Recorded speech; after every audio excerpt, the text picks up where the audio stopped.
Welcome to Treble the Trouble with your hosts, crochet designers Faye, Helen, and Vicky.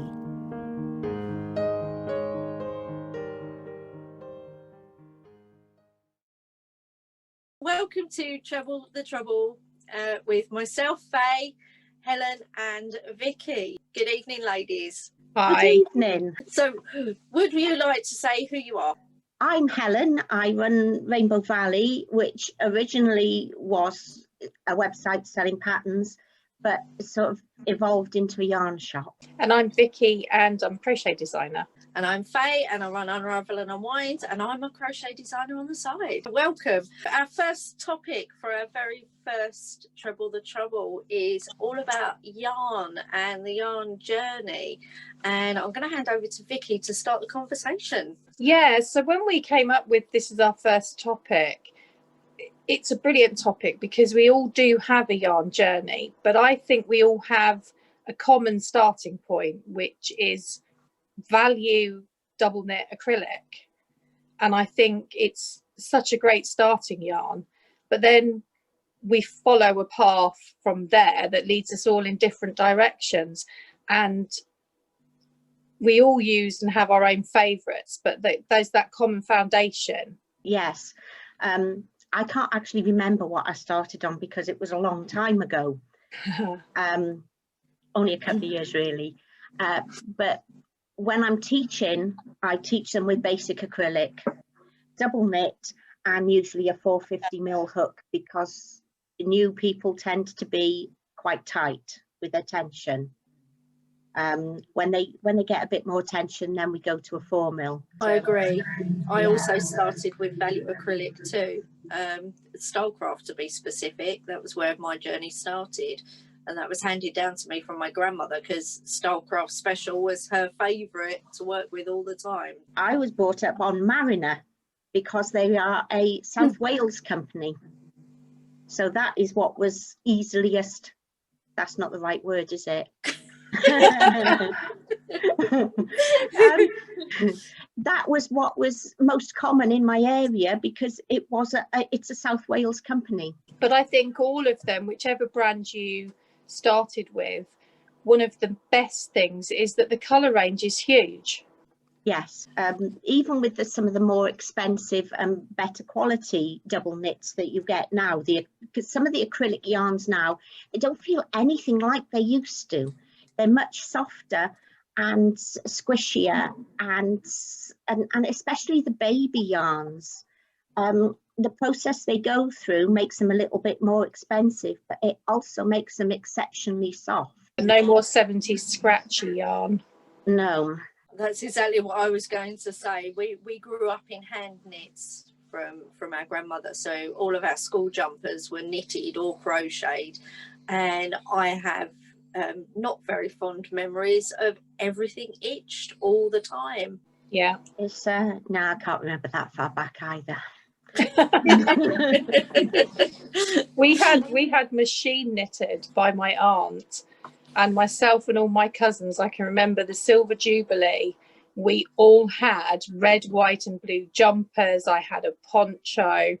The photographs are mortifying. Would you like to share them with us? Oh, I don't have them. They're in my mother's care. That was a nice sidestep. Yeah, my mum used to do a lot of machine knitting as well. She used to get mill ends from a company up north. I can't remember what it's called. They used to come on combs, and they were like really, really thin. And you'd put 3 or 4 of them together to get your average weight for your knitting machine. We had loads of those, and you'd get some interesting combinations out with some of the colours she put together. Yeah. We did have to help her a bit because she was colourblind. So if she was doing a blue jumper, we had to say to her, that pile over there is blue, that pile over there is green. Don't mix them. So it sounds like we all have yarny backgrounds. We grew up with yarn and around yarn craft. Yeah. Yeah, absolutely. I mean, my dad taught me at quite a young age. He also taught my mum when they got married and everything. My mum couldn't do any of this. It was my dad that taught her. And he's still into all stuff like that. They do tapping together and all sorts of stuff. I learned all about yarn and knitting and crochet from my gran, who was actually vice president of the Knitting and Crochet Guild while I was growing up. Wow. So, yeah. Yes, Crochet my little claim royalty. to fame. Definitely royalty. So yeah, definitely a yarny background. So I know with my yarn journey, obviously I've mentioned Stylecraft Special DK, and I was using that for a long time. As a beginner, I was very frightened of using anything a little bit more fancy than Stylecraft. But about a couple of years into the journey, I discovered the hand-dyed yarns and pure wools, and then realised I was actually becoming a bit of a yarn snob and not using the budget yarns anymore and wanting to use fibres that had wool content or silk or alpaca, having the animal fibres, and more recently plant fibres, which have been really interesting to work with. The thing is that the budget yarns have their place, especially when it comes to children. They grow out of stuff so fast, and it's machine washable. Yeah. The other thing I found was that if I used expensive yarn to make something for somebody else, they wouldn't want to pay me for it because it just costs so much to make it. So it was a case of using cheaper yarn if I was doing it for somebody else, but then I'd get a bit of nice stuff. Yeah. I have experimented with various things. This actually is hemp. Wow. Oh, very nice. And the more you wash it, the softer it gets. That's did the wash one that it. I squished. Yeah, I did wash it 3 or 4 times before I wore it because it did smell like potato sacks.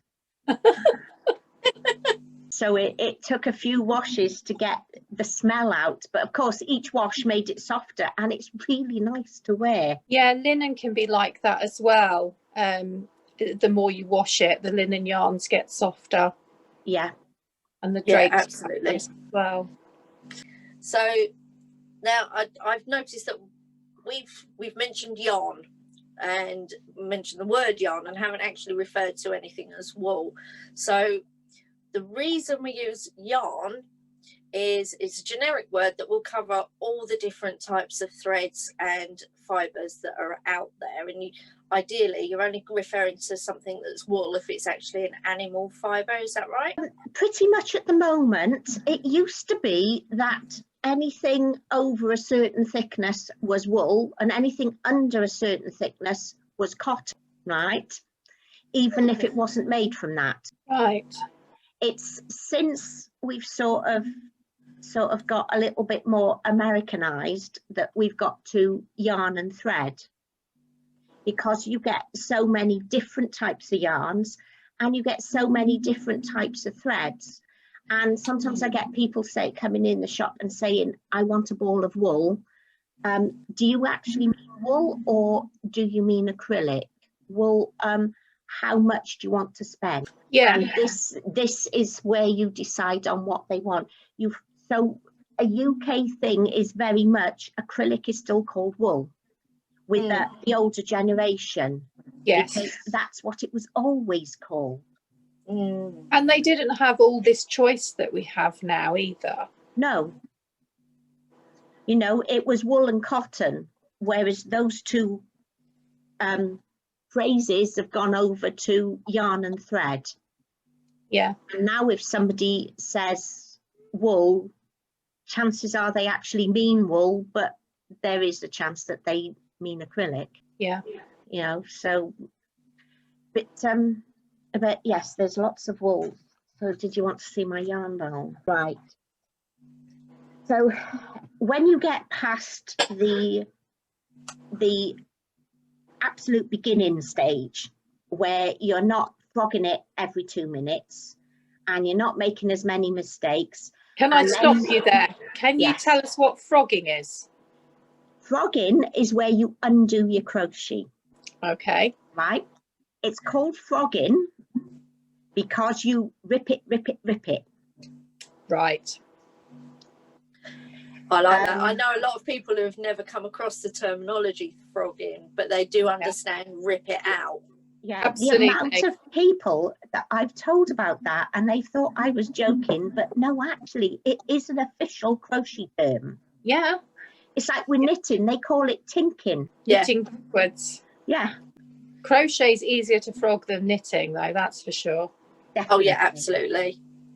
So this is my yarn bowl, Ooh. right? It's pretty. It is very pretty. It's also very expensive, but it was a treat. It's handmade, and I will, you see. Oh, it's got the rainbow. Yeah. However, it was cheap for what it is because it's classed as a second. Right. And the only thing I can find wrong with it, I don't know whether you're going to be able to see it on there. There is a bubble just there. No, I can't see that. Wouldn't have known. No, but it's beautiful. I love it. I used to go down to the London Glassworks every year, and I saw this for 4 years running. And the 4th year, it was still there, and I'd come into a little bit of money, so I thought it's got to be done. Yes. So do you have acrylics in your yarn petting bowl? No. What? I have, my yarn petting bowl is for when I see really nice yarn that jumps into my shopping basket, right? And then I have to wait for it to tell me what it wants to be. And the other thing about it is that you put it somewhere where you walk past it all the time, so you will stroke bits as you go past, right? It just makes you feel good, having all this gorgeous squishiness. This is, where is it? It says on here somewhere. This is baby alpaca. So that's super soft then. And that is very soft. Yeah. I think this may end up being some sort of shawl or something for me, because those are sort of my colours that I really like. This is lace weight. It's not 100% wool. It says on here somewhere what it is. It's a high content wool, 75% wool. But that again is lace weight, and you don't need me to tell you why I bought this one. No, that's completely new. This one is silk. Yeah. This one is more like a thread, and I'm going to be doing crochet with it at some point and make some jewellery out of it. I was just thinking earrings or something like that, because it's so fine. This is something I've been playing with. Yeah. Yeah, you might see a theme in some of this here, because this is silk. Yeah. These are Malabrigo silk, and they're more of a sort of 4-ply weight. Yep. There's that one and that one. Oh, look, there's 3 of them actually. I like the yellow. Again, because it's silk and it's more thread-like, I was thinking more in the way of the crocheting for these, because you don't want stretchy yarn for crochet, but that is a whole nother episode. This one is silk packer, which is a combination of silk and baby alpaca. And what sort of weight is that one? That's lace weight again, but that is yarn, not thread. Oh. She's got so many. I know. There was 2 in here. There's this one, and there should be a goldy coloured one. Like Mary Poppins handbag. Yeah, so this one is left over from making a stole that was on the front cover of Inside Crochet 4 years ago, maybe longer than that. This is some that I bought at Fibre East, hand dyed. Yeah. 4-ply Britstock, 40% British Falkland, 20% British Wensleydale, 20% British alpaca, and 20% nylon, which means that is basically sock yarn. Yeah. Just because it's sock yarn does not mean you have to use it for socks. Oh no, sock yarn makes the most beautiful shawls and cowls and hats and fingerless gloves. It's perfect. It's the reason it's classed as sock yarn is because it's not 100% wool. It has nylon or some other artificial fibre in it that strengthens the wool. Yeah. If you make socks from pure wool, they will felt and go in holes. Yeah. So I noticed throughout that you've spoken about different weights of yarn. So you've mentioned lace weight, you've mentioned 4-ply. So what is the difference, and what do all these different weights mean? Sticking to British weights here, there are American ones that sort of slot in between them. The most common weights used in the UK is 4-ply, double knit, Aran, and chunky. If you want to go fine and make something light and lacy, then you've got a lace weight. This is a lace weight shawl. Yeah, it's Beautiful. you can see that it's fine, and whereas Faye is wearing double knit. Oh, No, 4-ply. 4-ply, right. This is actually 4-ply, but I've used it double because I did thread painting with it, and that's another technique, but you have to use the yarn double in it. So if you use double yarn, if you have 2 strands of, let's say, 4-ply, what weight does that equate to then? It's not exactly, but if you 2 strands of 4-ply make Aran, Yeah. 2 strands of double knit make chunky. Yeah. You can't mix and match, so you can't use a ball of chunky and then 2 balls of double knit, because your weight is different. You have to stick to the same yarn in a project. But you can use, double knit has a lot more colour ranges, so if you want to go chunky but you want more colours, just use your ball of double knit double.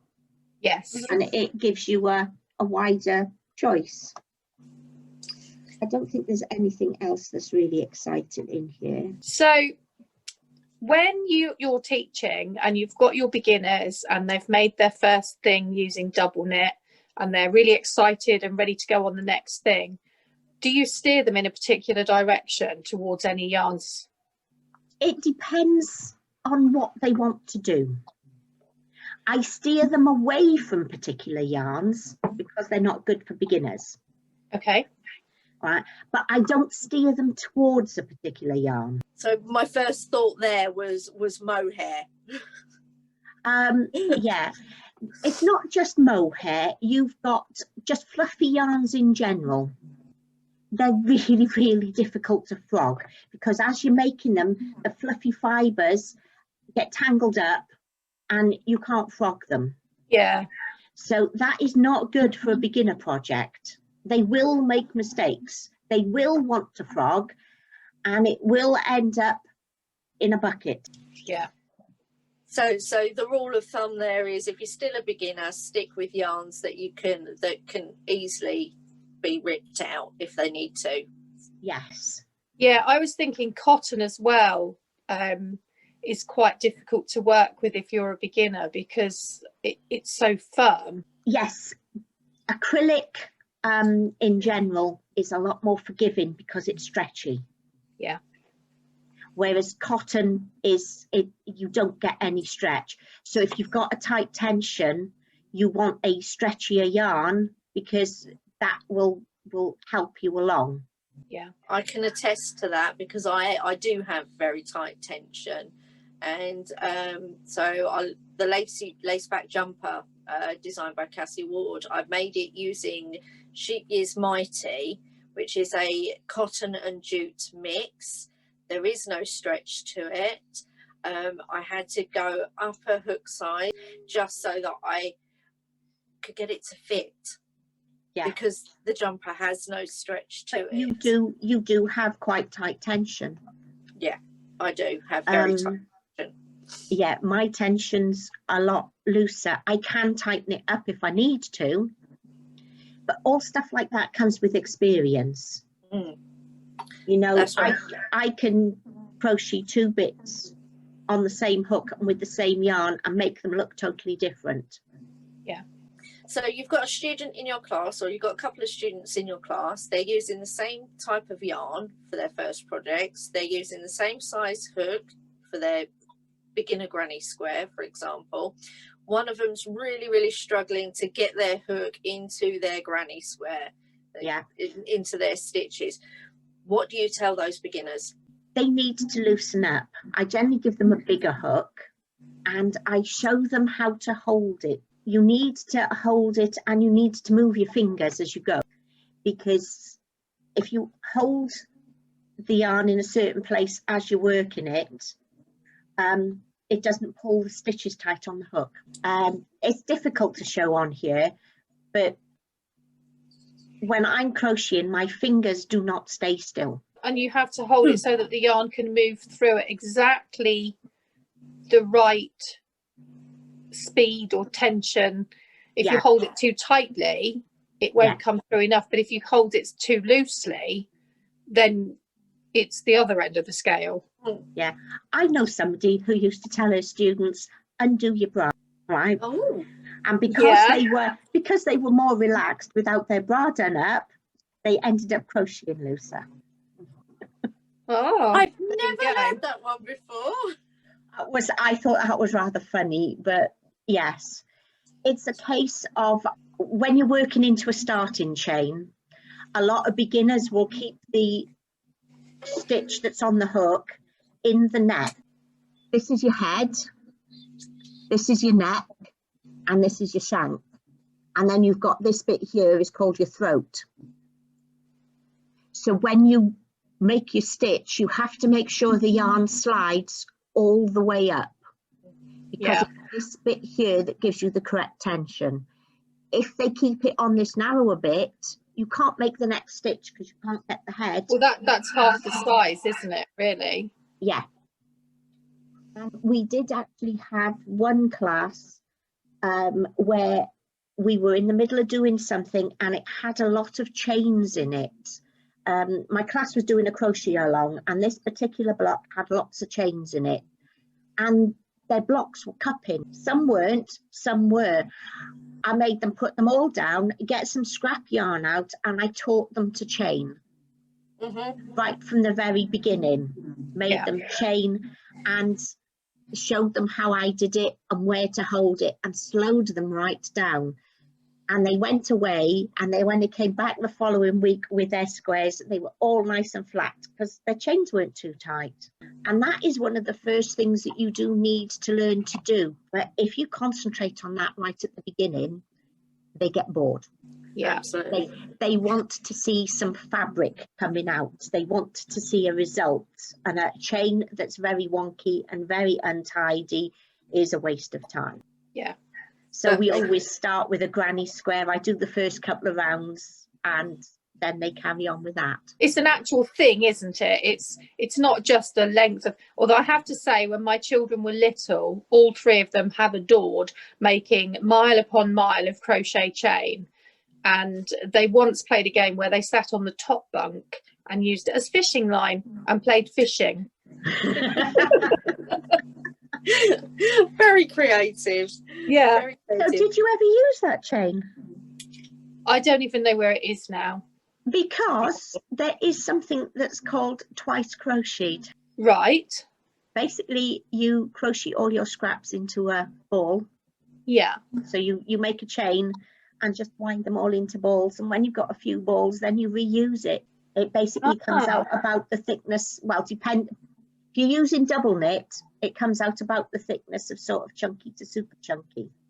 So that's quite cool for a bedroom rug or something like that then. Yeah. Mm. You've got the choice of weaving your ends in or leaving them hanging out. But Yeah. if you go to leave them hanging out, make sure that they are tied off firmly. Yes. Right. And make sure that you leave a decent length on it so that it doesn't unravel back in. Don't cut them too short. But yeah, I was going to make myself a jacket and leave all the ends out with twice crocheted stuff. And then you could wear it whichever way you wanted. You could either have all the ends hanging out all over the place, or you could put those on the inside and have it tidy. Yeah, I like that idea. So yeah, that was never did happen, but there you go. Well, you know, all the plans in our heads, we'd need centuries to make all the ideas we have. Yes. Yes, absolutely, absolutely. So for those that are beginners and not experienced crocheters like ourselves, where do you advise that they start? Start with a granny square. It's repetitive. You're doing the same stitch all the time. And making a granny square is more about getting comfortable with the hook and the yarn than actually making a granny square. Yeah, I'll attest to that. One of the things that I tell the people that have been on the beginners course is to go home and just continue to make their granny square as big as possible, because it helps them to, as you go further and further into it, your tension starts becoming more even. Yes. Yeah. I think as well, starting with a treble stitch, which wouldn't necessarily be the place you'd think you start with chain, then you go to a double crochet, then you go to treble. But if you master treble, that's it. You can do all of them. Yeah. Yeah. When I've done the granny square with them and they're happy with what they've got, I then give them a rainbow to do. I have a free pattern on the website, and the rainbow teaches you a whole load of other stuff. You don't realize how much it is teaching you. You don't tell them beforehand how much it's teaching them because it scares them off. You just say, we're making that next. When they've made their granny square and their rainbow and they're happy with their work, then they can make anything they want to, within reason. I like that, within reason. Yeah, because some students do tend to want to run before they can walk, don't they? Oh, yes. Yes, you have students that sort of turn up and say, I've seen this and I'd like to make it. You think, yeah, okay, in a year or so. So I know that, Vicky, you made a couple of granny squares, didn't you? Yes, I did. But specifically for today's session. I've made 3 granny squares using 3 different wool weights. I've made a 4-ply, a double knit, and a chunky knit. And you can see the size difference. They're all made to exactly the same pattern, exactly the same number of stitches, but there's a vast difference in size. And it just gives you an idea of, if you are thinking about moving on to your next project, think about how much time you've got to invest. If you want it quick, if you want a scarf for the weekend, go with the chunky. Yes, absolutely. I mean, we already know that crochet is a lot faster than knitting. Yes, but yeah, yarn weights make a difference as well, don't they? So like, you don't want to make it's Monday and you don't want to make a lace weight shawl for Saturday, really, do you? Because you'll never have it done in time. No, and I think when you're starting out as well, I think it's good to be able to complete something in a reasonable amount of time. You know, these days we've probably all got blankets on the go or something, a treasured project that is taking a long time. But we have the patience and we know it's going to take a long time. But when you're starting out, you want a new hat, you want a scarf, maybe some fingerless gloves, but you want little projects that you can quickly master them, feel satisfied, perhaps learn something new while you're doing it, and then move on to the next thing. So basically what you're saying is you want this weight, not that weight. Yes. Definitely. And that is a huge difference between the 2 threads, isn't it? Yeah. This is super chunky. And this is lace weight. Yeah. I mean, these are two that I didn't cover earlier because the 4 that I mentioned are your standard ones. Yes. But these are, yeah. I mean, with this one, you're looking at anywhere between, depending on what you're making, anywhere from like a 2 mil to a 350. Yeah. Depending on your drape and other things. And this one, the hook's in the bottom of the bag. This one's a 10 mil. Yes. For this. So you are looking at an enormous difference in hook sizes as well. Hang on, let me get that. I can see that already. You know, you have to gauge. This is why I'm saying that for the students within reason. I would not give them something like this, you know, something like this for their first project. Yeah. I probably wouldn't give them the other one for their first project either, actually, because a bigger hook can be as awkward as using a smaller one, you know, when you're new. It does take a little bit of practice when you're experienced to switch from one to the other. It feels strange. You're using a 150 mil hook and using thread one day, and then you go on to a 6 mil hook and chunky the next day, and it feels awkward in your hands. Yes. Yeah, I've experienced that one just this week, actually. as I am currently using Chunky Monkey from Sheep Years on one project, and the difference between that and just double knit is incredible. I went from using the Chunky Monkey in a 5.5 hook to working with a 3 hook on double knit because it was a stuffed toy.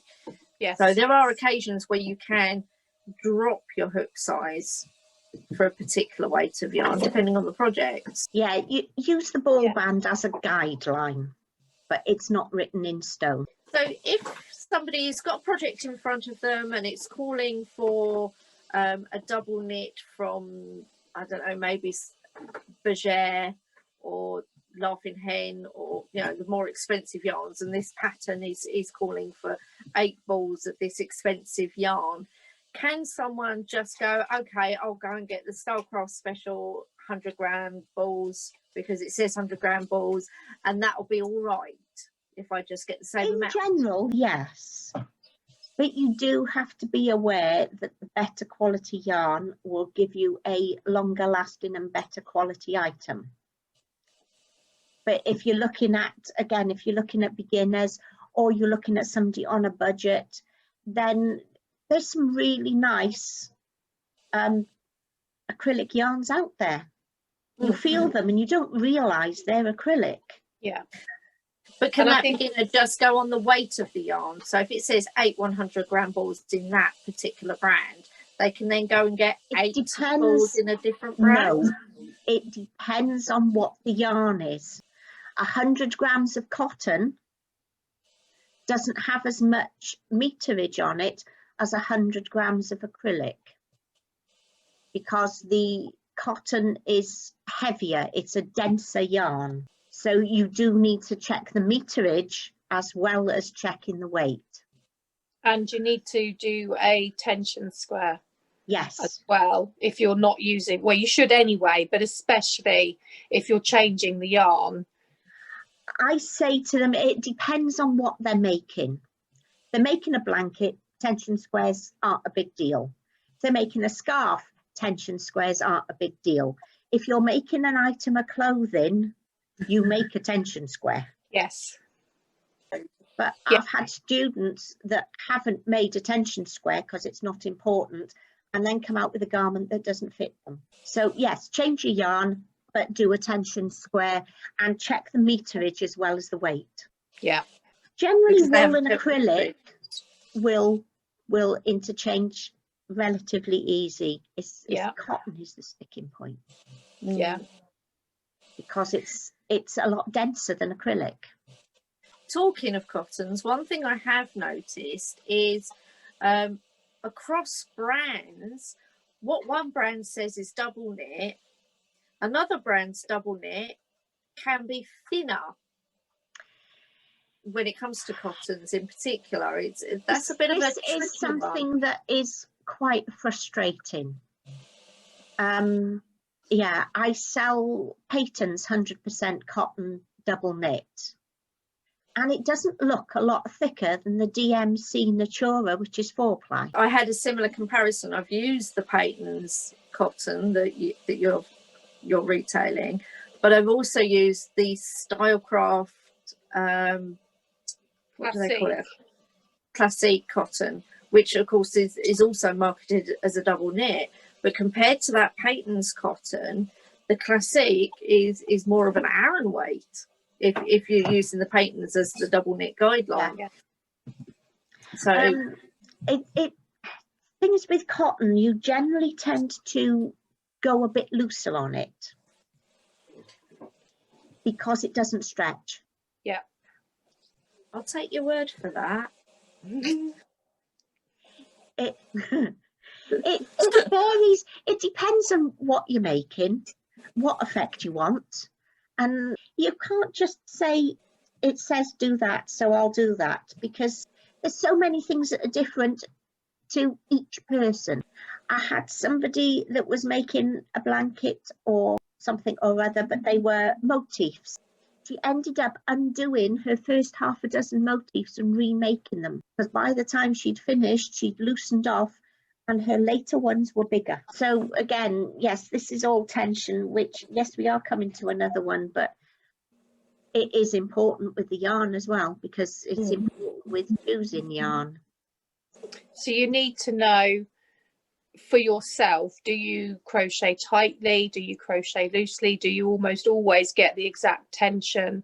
And that varies between designers as well, doesn't it? So yes, you kind of need to know yourself, and then you need to take into account what you're making, whether you've substituted yarn or what kind of yarn you're using.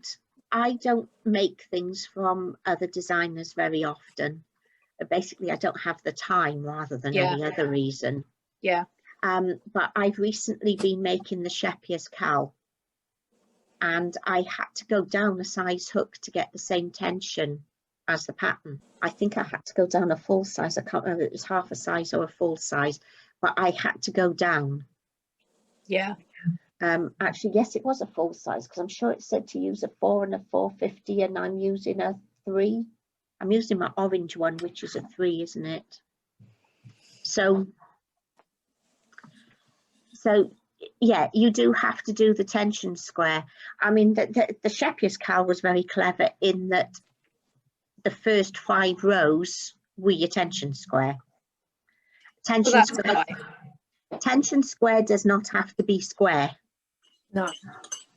Right? It's a tension swatch.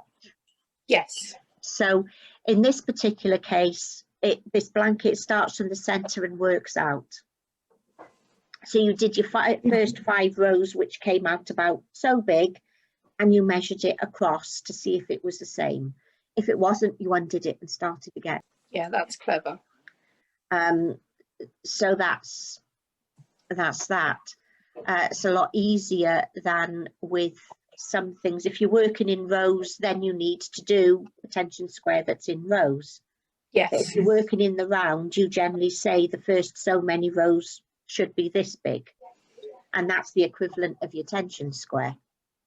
It depends what the pattern is. Yeah, and that will be a common answer. I think that will be a theme. Depends on the pattern. It always depends on the pattern. Different designers write in different ways. They have different tensions. They have different favourites for their yarn.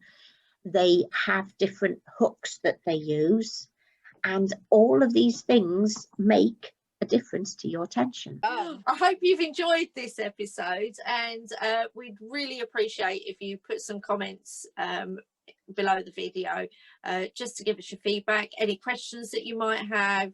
Is there something that we may have missed or glossed over too quickly that you'd like to learn a little bit more about? Pop those in the comment threads below. That would be great. And we will be back next month, and our Treble the Trouble will be with inspiration, I believe. the inspiration and design journey, I think. So something a little bit different from today's. We do have a web page which we're setting up, and it will have future topics on there.